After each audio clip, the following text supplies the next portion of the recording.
ஆன்மீக நண்பர்கள் அனைவருக்கும் அன்பு கலந்த வணக்கங்கள். இன்றைக்கு நாங்கள் ஆன்மீகம் சம்பந்தமான பதிவில் கண்ணகி அம்மன் வரலாறை பற்றி தான் நாம் இன்றைக்கு பார்க்க போகிறோம். அதாவது பார்த்திங்கன்னா, சோழ நாட்டின் பூம்புகார் நகரில் பிறந்த கண்ணகி கோவலனை மணந்தாள்.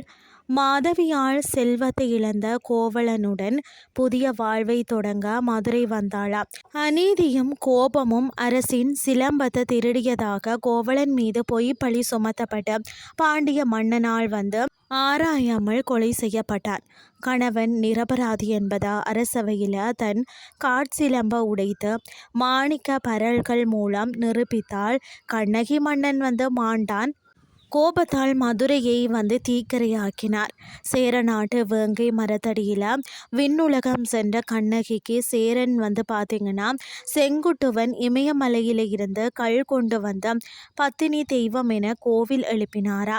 சேர நாட்டு விழாவுக்கு சென்ற ஈழத்து மன்னர் முதலாம் கஜபாகு கண்ணகியின் காற்சிலம்பை பெற்று இலங்கையில வழிபட தொடங்கினானா.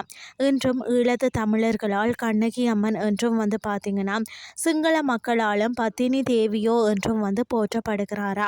இன்றைய ஆன்மீகம் சார்ந்த பதிவு உங்களுக்கு பிரயோசனமாக அமைஞ்சிருக்கும்னு சொல்லி நானும் நம்புகிறேன். இதே மாதிரி மற்றும் ஒரு ஆன்மீகம் சார்ந்த பதிவோடு உங்களை சந்திக்கிறேன். நன்றி.